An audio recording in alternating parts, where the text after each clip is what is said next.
Hello, welcome to CLSB Politics. Sean Briscoe speaking. So, watch the Hegseth, Senate hearing. It was very interesting. Took a lot of notes. Just wanted to kind of give you my take on it. It was, just start out. The GOP chair of the committee made some assertions that were completely ridiculous. They said our military was underpowered considering the power of China. I'm making a point not to say any other country beyond that for a while in this presentation. Just to give you an idea, they'll say, "Oh, China's got three aircraft carriers."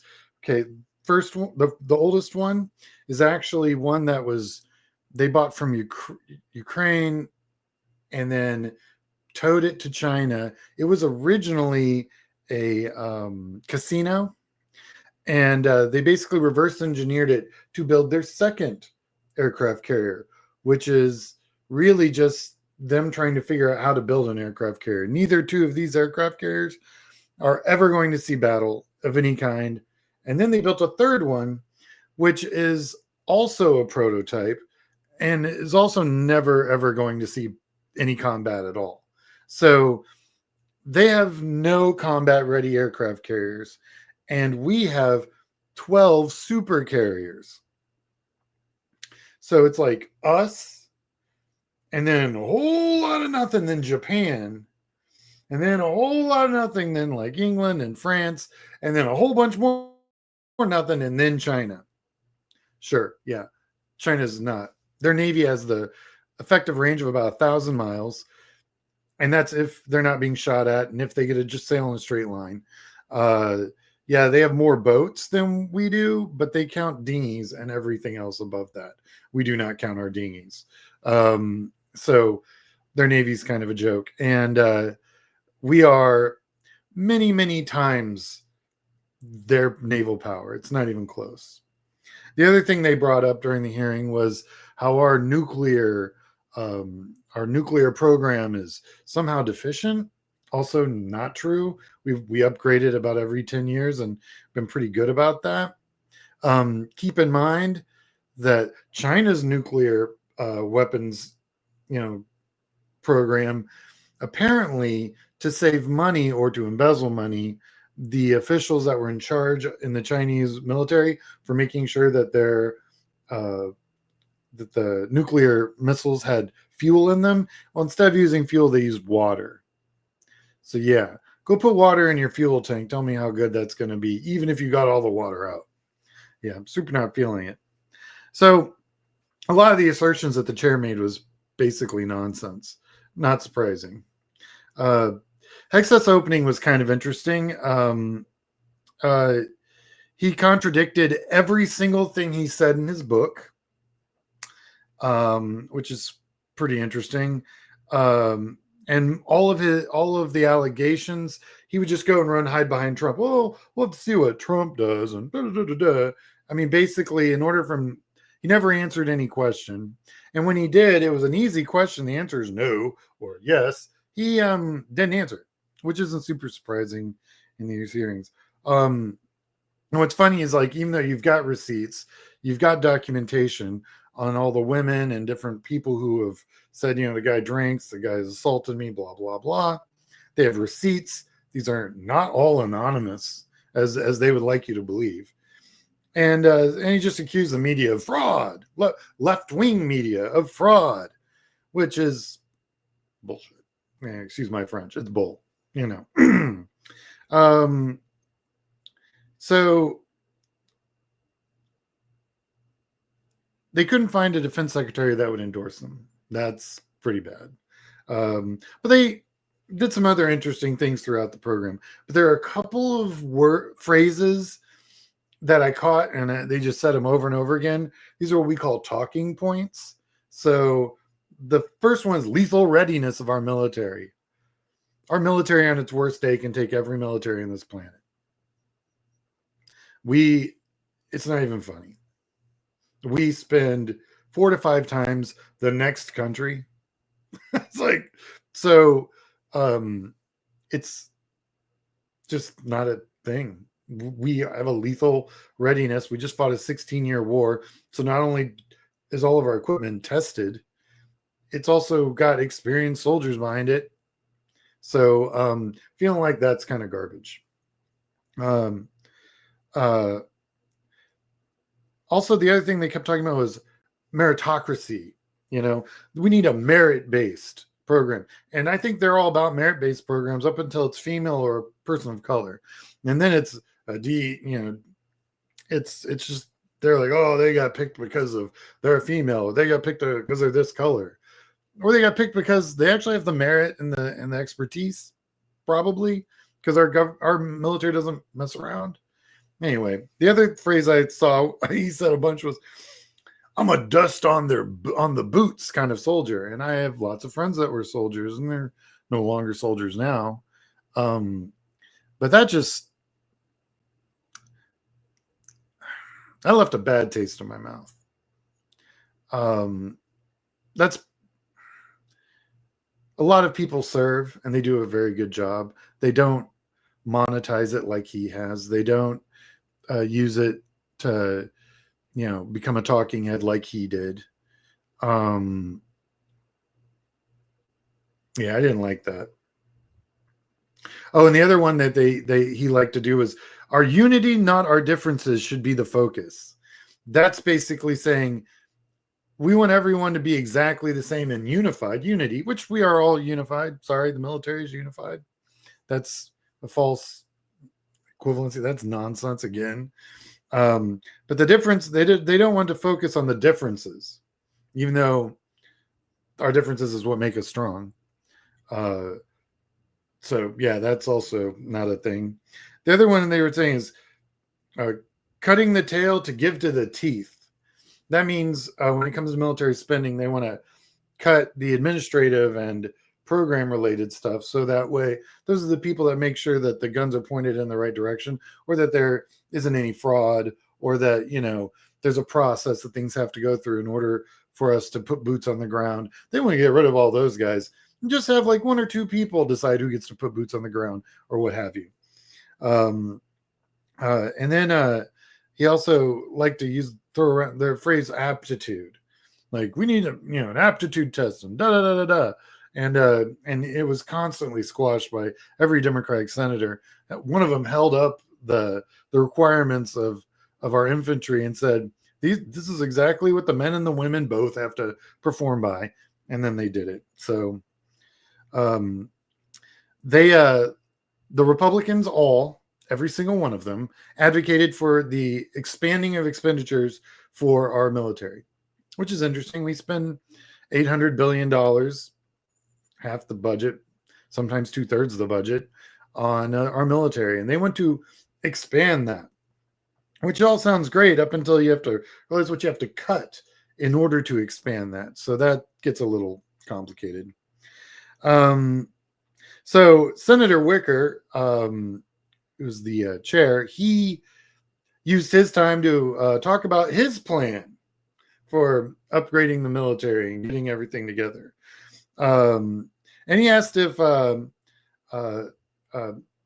Hegseth would back his plan. And Hegseth says, well, sure, why not?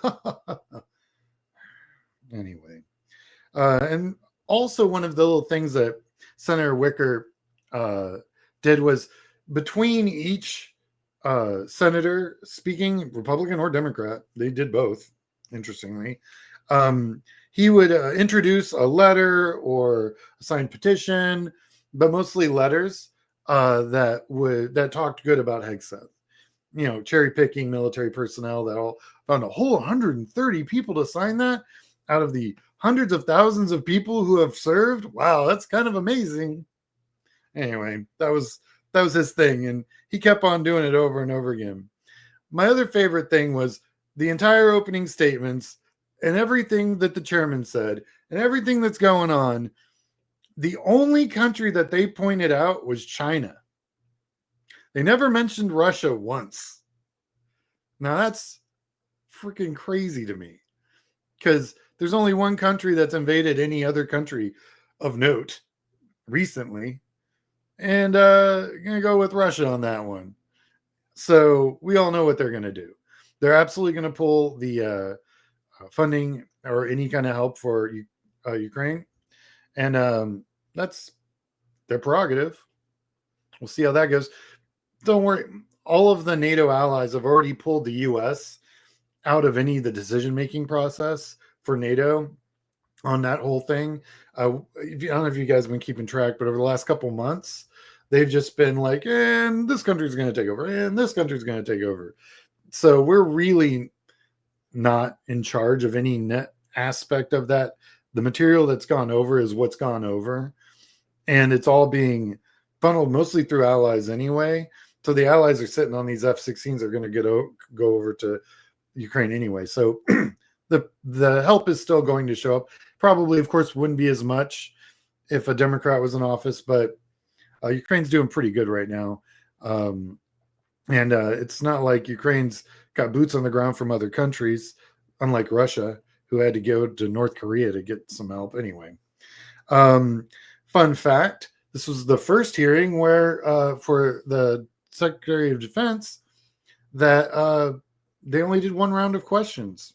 I think they did some minor follow-up at the end, but that's about it, which is interesting.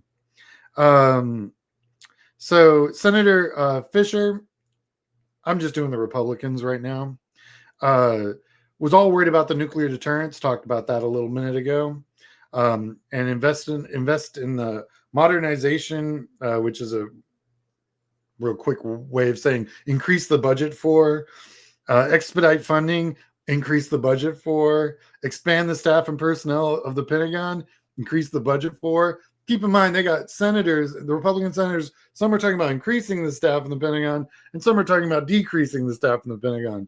So they don't even know what their plan is. I'd be amazed if they had one. They made a much to do of a fictitious arm race with China, and this was the first time I even heard the word Russia. And Russia literally has blown through all their tanks.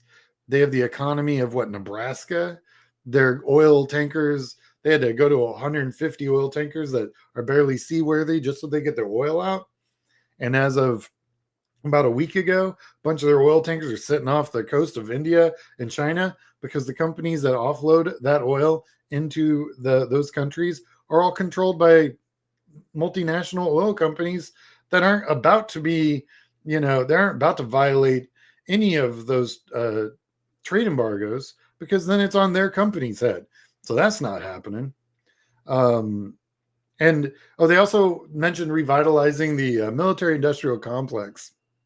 You guessed it, another way of saying expand spending on the military. So that was Fisher. Senator Cotton, who's this guy, total moron. He wanted to focus on military standards. He protested. Just BT dubs. If you ever go to these hearings, don't protest. Don't do what those morons did in the gallery. It doesn't do anything. In fact, Cotton used that to talk about, hey, those guys were calling you this or calling you that. Are you any of those things? It just gave them stuff to use. I tell everyone, don't protest at those things. It's useless. If anything, it just hurts your cause. And Senator Rounds, he focused on family, acknowledged he acknowledged all of the Republicans met Hegseth prior to this hearing, every single one of them, and the one ranking member, the Democrat, met with him, but he met with none of the other Democrats. And each one of them brought that up, which, by the way, never happened before. So that's interesting. Yeah. So the Democrats had really, at this point, by the time Rounds was talking, had really kind of raked Hegseth over the coals because, well, he's totally unqualified and kind of an idiot. So Rounds gave most of his time to let Hegseth rebut Sheehan's comments. again, honestly, and Warren, and I'll get into her in a little bit, really nailed it. Because the guy just flip-flopped. He's got 10 years on television and a book that all says these things. And 32 days ago, magically, he stopped saying those things and then started refuting those things. It's almost like he's going to, say whatever he has to get the nomination. We've seen this before in the Supreme Court hearings. I think we all should have learned our lesson by now. And again, Senator Rounds decided to focus on equipment for the Department of Defense and the need of communication spectrum control, which I agree. I know a little bit about that. I've dabbled in radio and stuff. But it was about an hour and 10 minutes before I heard the word Russia into the hearing. An hour and 10 minutes till that Russia was said, and it was said during rounds. So Ernst defended H for his nonprofit work, said, those nonprofits do good work, and that they had an opportunity to talk before. They both agreed that an audit needed to happen, and they want a clean audit by 2028. I can't imagine why they want to wait till 2028 to have an audit. So weird. I know.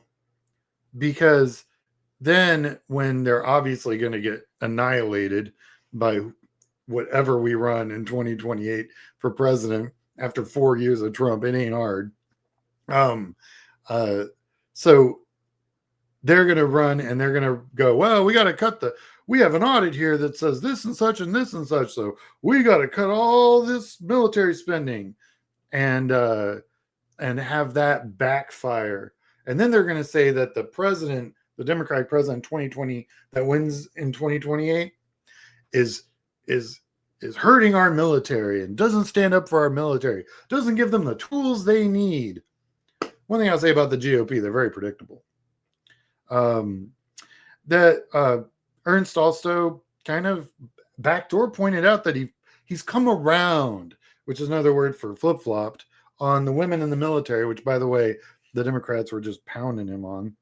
And also pointed out that, sexual assault in the military is a big deal for her. So Ernst really came in with some big stuff, but, she's a Republican. She got to carry water. So, Senator Sullivan, another Republican, asked about violations of airspace over Alaska, talked about the woke military. That was another phrase they were like to throw around.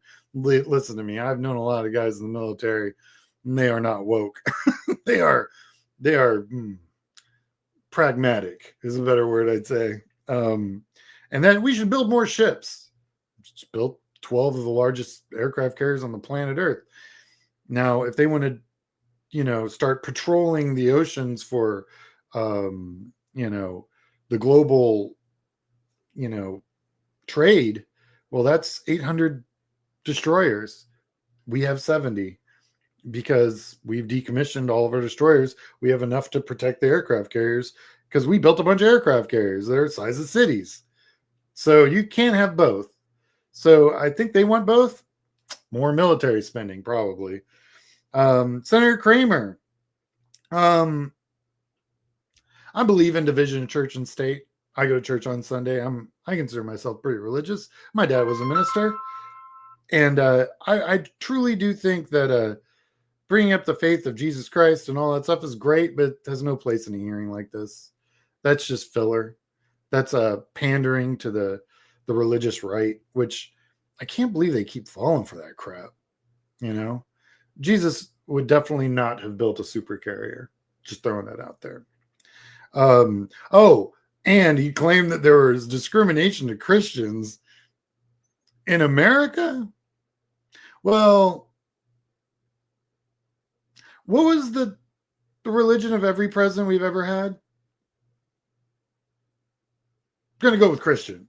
So I'm feeling like probably not discriminated against. They love to do that. It's their woke boogeyman. And it's nonsense. Like, I know for a fact that, like, there are certain Christians that discriminate against other Christians.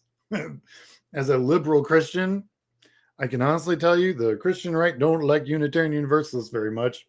That's what I am. So yeah, fun.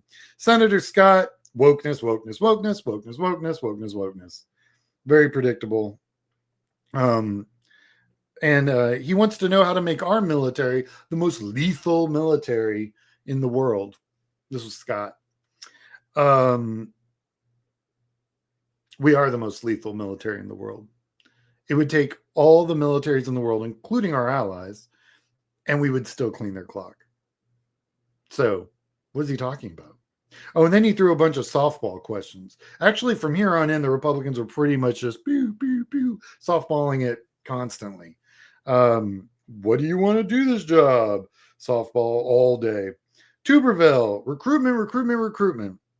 Well, he said that we spend more on transgender bathrooms in the military than the tarps and ceiling roofs. So we run our airplanes under hangars. They look kind of like big giant carports, so that when the Russians or the Chinese or anyone else flies a satellite over, they look at our air bases, they just see empty runways. But in fact, they're full of airplanes. They're just under a roof that looks exactly like the runway. So you, from above, you're like, can't see nothing. And so it's a false narrative. Also, a transgender bathroom looks just like every other bathroom. You just have to put a different sticker, maybe. I mean, so yeah, I'm not sure what kind of plumbing Tuberville thinks transgenders need, but that's probably a Tuberville problem and not a transgender problem. Oh yeah, our military schools are breeding grounds for leftist policies. Okay. I have a lot of friends who have gone through our military academies, and leftist is not a word that they used. And then it's just more softball questions and BS rhetoric, just all day. Senator Mullen, also Republican, talked about qualifications and attacked the other senators for questions of sobriety and ethics and former employment of all the other secretaries of defense. And what's funny is the Democrats came in and just blew all of his nonsense away right after. It was beautiful because these guys are morons. They're not that smart, and they're very, very predictable. They're saying, Mullins was like, what's our qualifications? That we're a certain age and we got a certain number of votes in our state. He's from Oklahoma. It's barely a real state. I mean, they got one, maybe two, or we'll give them two cities, Oklahoma City and Tulsa. Come on now. We got more people in DFW than they got in their whole state. So you want to talk about, are you from a real state, Senator? Because I don't know. Doesn't feel like it. So anyway, so yeah, he did a bunch of that and did a bunch of the forgiveness doctrine of you can have problems and you can recover from them. And hey, man, we've all made mistakes and we've all recovered from them. I'm also not running to be Secretary of Defense, so maybe we can find someone who doesn't have all those mistakes, who's even remotely qualified. So yeah, that was fun. So the Democrats, I'm going to cover them tomorrow. All right.